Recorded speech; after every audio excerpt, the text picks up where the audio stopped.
Silent ಆಗಿದ್ರೆ ಕಮ್ಮಿ ಹೋಗ್ತಿಲ್ಲ ಅಂದ್ರೆ ನೋಡಿ, ಕಾಂಗ್ರೆಸ್ ಅವರು ದುಡ್ಡನ್ನ ಕೊಟ್ಟು ಜೈಕಾರ ಹಾಕೊಳ್ತಾರೆ. ದುಡ್ಡು ತಗೊಂಡ್ರೆ ಜೈಕಾರ ಬರಲ್ಲ. ನಿಮ್ಮ ಪ್ರೀತಿಯ ಈ ಮಣ್ಣಿನ ಮಗ ಮೋಹನ್ ಕೃಷ್ಣ ಏನೂ ಕೊಟ್ಟಿಲ್ಲ ಅಂದ್ರೂ ನಿಮ್ಮ ಧ್ವನಿಯಲ್ಲಿ ಬರ್ತಕ್ಕಂಥ ಜೈಕಾರನೇ ನನಗೆ ಹಣ ಅಂತ ತಿಳಿಸ್ಕೊಡ್ತದೆ.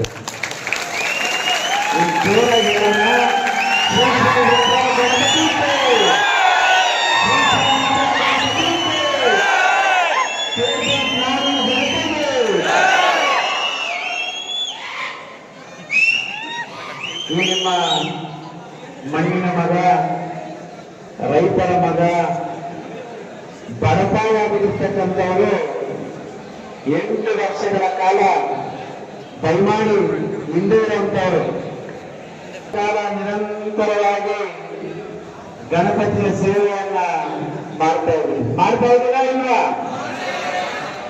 ಯಾಕೆ ಕೆಲವರು ಗೊತ್ತಿಲ್ಲ ಅನ್ಸುತ್ತೆ. ಮಾಡ್ತಾ ಇದ್ದೀರಾ ಇಲ್ವಾ? ಆದ್ರೆ ನನ್ನ ವಿರೋಧಿಗಳು ಅಂದ್ರೆ ಯಾರು? ನಿಮ್ಮ ವಿರೋಧಿಗಳು. ಯಾವ ವಿರೋಧಿಗಳು? ನಿಮ್ಮ ವಿರೋಧಿಗಳು. ನಮ್ಮ ವಿರೋಧಿಗಳು ಹೇಳೋದು, ಮೋಹನ್ ಕೃಷ್ಣ 8 ವರ್ಷಗಳಲ್ಲ 10 ವರ್ಷ ಕಾಲ ಗಣಪತಿನ ಕೊಡಿಸ್ಲಿ,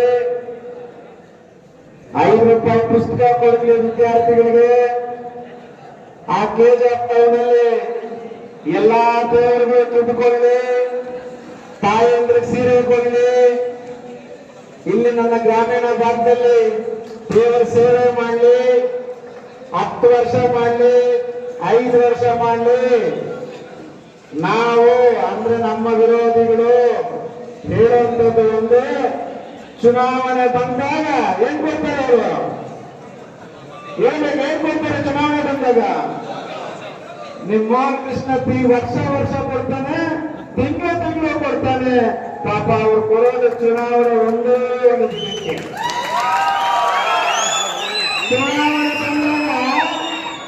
ಚುನಾವಣೆ ಬಂದಾಗ ಓಟು ದುಡ್ಡು ಕೊಡೋದು, ನನ್ನ ತಾಯಂದ್ರ ಕಿವಿಯಲ್ಲಿ ಹೂವ ಇಕ್ಕೋದು, ಇಲ್ಲಿ ಗೊತ್ತಿರ್ತಕ್ಕಂಥ ನನ್ನ ಯುವ ನಾಯಕರಿಗೆ ಕೆಲಸ ಕೊಡ್ತೀನಿ ಅಂತೇಳಿ ದೊಡ್ಡ ಹೂವ ಇಟ್ಕೊಂಡು ಓಟ್ ಹಾಸ್ಕೊಂಡ್ಬಿಡೋದು. ಓಟ್ ಹಾಕಿದ್ಮೇಲೆ ರೂಪಕ್ಕನಿಗೂ ನೆನಪಿರಲ್ಲ, ಗೋವಿಂದಗೌಡನಿಗೂ ನೆನಪಿರಲ್ಲ, ಯಾರಿಗೂ ನೆನಪಿರಲ್ಲ. ಯಾಕೆ ನೆನಪಿರಲ್ಲ? ನನ್ನ ಕ್ಷೇತ್ರದ ಪ್ರೀತಿಯ ಅಣ್ಣಮಕ್ಕಳು, ನನ್ನ ಯುವಕರು, ನನ್ನ ತಾಯಂದ್ರು 5 ವರ್ಷಕ್ಕೊಂದ್ಸಲ ಬರೋರಿಗೆ ಎಲೆಕ್ಷನ್ ಓಟ್ ಹಾಕ್ತಾರಲ್ವಾ, ಆ ಓಟ್ಗೆ ಏನೋ ಕೊಡ್ತಿರಲ್ಲ ಭ್ರಮೆಯಿಂದ ಅವರು ನಿಮ್ಮನ್ನು ಮರೆತು ಹೋಗ್ತಾರೆ. ಆದ್ರೆ ನಿಮ್ಮ ಪ್ರೀತಿಯ ಮೋಹನ್ ಕೃಷ್ಣ ಇದು 8ನೇ ವರ್ಷ ನಿಮ್ಮ ಸೇವೆಯನ್ನು ಮಾಡ್ತಾ ಇದ್ದೀರಿ ಇಲ್ವಾ? ನೀವೆಲ್ಲ ಯೋಚನೆ ಮಾಡಬೇಕು.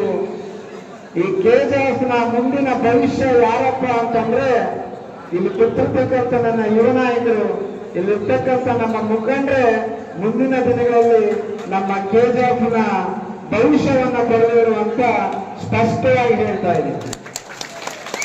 ಇವತ್ತು ಅನೇಕ ಕಡೆ ಚರ್ಚೆಗಳಾಗ್ತಾ ಇದೆ. ಕೆಜಿಎಫ್ ತಾಲೂಕಲ್ಲಿ ಯಾವುದೇ ಟಿಎಂಗೆ ಹೋದ್ರೂ, ಯಾವುದೇ ಸಂಸ್ಥೆಗೆ ಹೋದ್ರೂ, ಅಥವಾ ನಗರ ಭಾಗದಲ್ಲಿ ಯಾವುದೇ ಹೋಟೆಲ್ಗೆ ಹೋದ್ರೂ ಒಂದು ಚರ್ಚೆ ನಡೀತಾ ಇದೆ. ಮೋಹನ್ ಕೃಷ್ಣನಿಗೆ ಹುಚ್ಚುವುದಾಯ್ತಾ? ರೂಪಕ್ಕೆ ಎಲೆಕ್ಷನ್ ಟೈಮಲ್ಲಿ ಅದು ಬರ್ತಾರೆ, ದುಡ್ಡು ಕೊಡ್ತಾರೆ, ಹೇಳ್ಬಿಡ್ತಾರೆ. ಮೋಹನ್ ಕೃಷ್ಣ ಯಾಕೆ ಪುಸ್ತಕ ಕೊಡೋ ಕಾರ್ಯಕ್ರಮ ಮುಂದುವರಿಸ್ತಾ ಇದ್ದಾರೆ? ಪುಸ್ತಕ ಕೊಡ್ತಾ ಇದ್ರೆ ಇಲ್ವಾ? ಗಣಪತಿ ಕಾರ್ಯಕ್ರಮ ಮುಂದುವರಿಸ್ತಾ ಇದ್ದಾರೆ ಇಲ್ವಾ? ಓಂ ಶಕ್ತಿ ಬಸ್ಗಳು ಕೊಡ್ತಾ ಇದ್ರೆ ಇಲ್ವಾ? ಪಾಪ ಕಾಂಗ್ರೆಸ್ ಇರ್ತಕ್ಕಂಥ ಕೆಲವು ಮುಖಂಡರು ನನ್ನ ಹತ್ರ ಮಾತಾಡ್ತಾರೆ, ಅಣ್ಣ ಯಾಕೆ ನೀನ್ ತಲೆ ಕೆಡಿಸ್ಕೊಳ್ತಾ ಇದೀಯಾ? ನಮ್ಮಲ್ಲಿರ್ತಕ್ಕಂಥ ಹೇಳ್ತಾ ಇದ್ದಾರೆ, ಎಲೆಕ್ಷನ್ ಬಂದಾಗ ದುಡ್ಡು ಕೊಟ್ಟವರು ಓಟ್ ಹಾಕ್ತಾರೆ, ತಲೆ ಕೆಡಿಸ್ಕೊಳ್ಬೇಡ್ರಿ ಅಂತ. ನೀವು ಮಾತ್ರ ಯಾಕನ ಪ್ರತಿ ವರ್ಷ ದುಡ್ಡು ಸುರಿತಾನೆ ಇದ್ದೀರಾ ಅಂತ ಕೇಳಿದ್ರು. ಯಾರು ಕೇಳಿದ್ರೆ ಮಾತನ್ನ ಕಾಂಗ್ರೆಸ್ ಇರ್ತಕ್ಕಂಥ ಕೆಲವು ಮುಖಂಡರು, ಈ ಕ್ಷೇತ್ರವನ್ನ ಅಭಿವೃದ್ಧಿ ಪಡಿಸಬೇಕಂತಕ್ಕಂಥ ಮುಖಂಡರು ನನ್ನ ಪ್ರಶ್ನೆನ ಕೇಳಿದ್ರು. ಆಗ ನಾನು ಅವ್ರಿಗೊಂದು ಉತ್ತರವನ್ನ ಕೊಟ್ಟೆ, ಅಣ್ಣ ನಾನು ಮೋಸ ಮಾಡಕ್ ಬಂದಿಲ್ಲ, ಗ್ರಾನೇಟ್ ಹೊಡ್ಕೊಂಡು ಹೋಗಕ್ ಬಂದಿಲ್ಲ ಅಥವಾ ಕಮಿಷನ್ ತಗೊಳಕ್ ಬಂದಿಲ್ಲ. ನನ್ನ ಕೆಜಿಎಫ್ನ ಅಭಿವೃದ್ಧಿ ಮಾಡ್ಲಿಕ್ಕೆ ಒಂದು ಅವಕಾಶವನ್ನು ತಗೊಂಡು ಜನರ ಸೇವೆ ಮಾಡ್ಲಿಕ್ಕೆ ಬಂದಿದ್ದೀನ ಅಂತ ಹೇಳಿದೆ ನಾವು. ಅದಕ್ಕೆ ಸಲುವಾಗಿ ಮತ್ತೊಂದು ಪ್ರಶ್ನೆ ಕೇಳ್ತಾರೆ ಸಾರ್ವಜನಿಕರು. ಸರ್, ನೀವು ಇವಾಗ ಈ ಪಕ್ಕದಲ್ಲೇ ಈ ಮುನೆಂಟನ್ನು ಅದೇ ಹೇಳ್ತಾರೆ. ನಮ್ಮ ಕುಮಾರಣ್ಣ ಕೂತಿರ್ತಕ್ಕಂಥವ್ರು ಎಲ್ಲರೂ ನನ್ಗೆ ಹೇಳ್ತಾರೆ, ಅಣ್ಣ ಇಬ್ರು ಸೆಷನ್ ಕಾರಣ ಎಲೆಕ್ಷನ್ ಲಾಸ್ಟ್ ರಾತ್ರಿ ಸೇರ್ತಾರೆ ಎಲೆಕ್ಷನ್ ಅದನ್ನ ಎಲೆಕ್ಷನ್ ಅಂತ ಅನ್ನೋರು ಹೇಳ್ತಾರೆ. ಲಾಸ್ಟ್ ರಾತ್ರಿ ಎಲೆಕ್ಷನ್ ಮಾಡೋದಕ್ಕೂ 10 ವರ್ಷ ಎಲೆಕ್ಷನ್ ಮಾಡೋದಕ್ಕೂ ಮಜಾ ತುಂಬಾ ಐತೆ ಕಣ್ರಿ.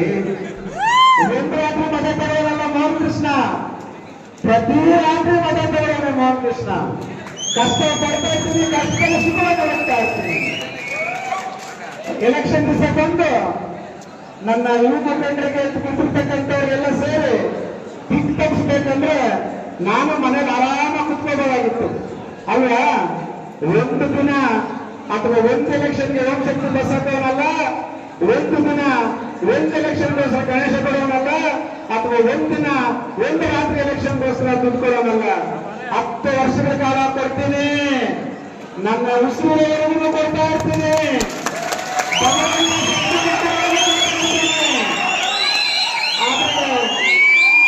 ಯೋಚನೆ ಮಾಡಬೇಕು. ಅವರ ದೊಡ್ಡ ಸಂಕಲ್ಪ, ಕಾಂಗ್ರೆಸ್ನವ್ರ ದೊಡ್ಡ ಸಂಕಲ್ಪ. ಇನ್ನೊಂದು ಕತೆ ಬಿಡಿಸ್ಕೊಡಿ, ಅವರೆಲ್ಲ ನಮ್ಗೆ ಯಾರೋ ಹೇಳ್ತಾ ಇದ್ರೆ ಇವತ್ತು ನಮ್ಮ ಮಾತಾಡ್ಕೊಂಡು ಹೇಳ್ತಿರ್ತೀವಿ ಬರ್ತಾಡ್ರಿ. ನಮ್ಗೆ ಆಗೋರು ಇರ್ತಾರೆ, ಆಂಧ್ರವ್ರಿಗೆ ಇರ್ತಾರೆ. ಅಣ್ಣ ಬಿಜೆಪಿ ಕೇಳ್ತಾರೆ ಮಂಚ ಅಂಕುಳ ಮನ ಅಂತಾರೆ. ಬಿಜೆಪಿಯಲ್ಲಿ ಮೋಹನ್ ಕೃಷ್ಣನ್ಗೆ ಬಿ ಫಾರ್ಮ್ ಬೇಡ, ಬೇಕಾ? ಬಿಜೆಪಿ ಬಿ ಫಾರ್ಮ್ ಬೇಕಾ? ಮೋಹನ್ ಕೃಷ್ಣನ್ಗೆ ಬೇಕಾಗಿರುವಂತದ್ದು ಸ್ವತಂತ್ರ ಅಭ್ಯರ್ಥಿಯಾಗಿ ನಿಮ್ಮೆಲ್ಲರ ಆಶೀರ್ವಾದ. ಬಿಜೆಪಿಯಲ್ಲಿ ಯಾರೇ ಬಿ ಫಾರ್ಮ್ ತಗೊಂಡ್ಬಂದ್ರು, ಇಲ್ಲಿರ್ತಕ್ಕಂಥ ಸುಮಾರು ನನ್ನ ಬಿಜೆಪಿ ಮುಖಂಡರು ನನ್ನ ನಾಯಕರಿದ್ದಾರೆ. ನಾನು ಹಿಂದಿನಲ್ಲಿ ಬಿಜೆಪಿನೇ, ನಂದನು ಹಿಂದುತ್ವನೇ ಇದ್ದಿದ್ದು. ನಾನು ಮೋದಿ ಅಭಿಮಾನಿನೇ, ನಾನು ಬಿಜೆಪಿ ಅಭಿಮಾನಿನೇ. ನನ್ನ ತಾಲೂಕಿಗೆ ಅನ್ಯಾಯ ಆದಾಗ ನಾನು ಯಾರ ಅಭಿಮಾನಿನೂ ಅಲ್ಲ,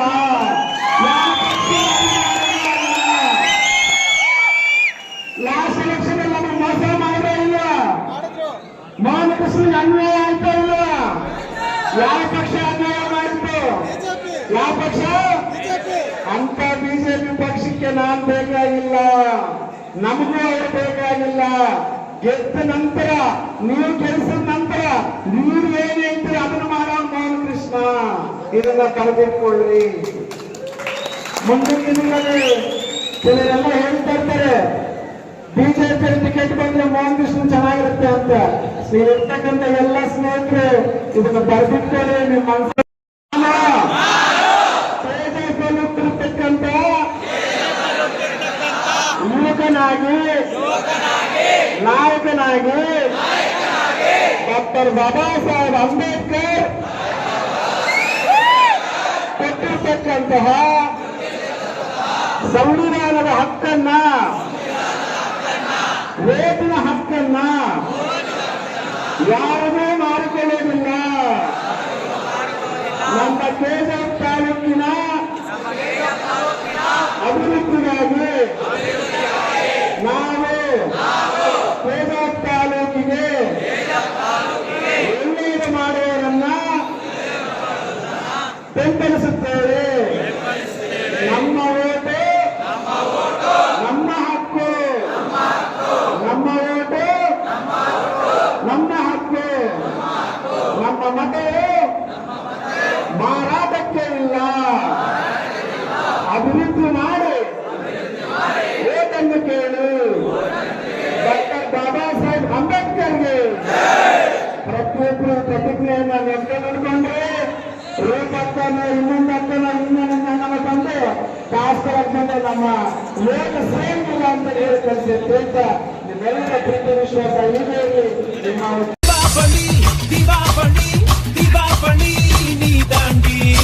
ஆரம்பிக்கலாங்களா?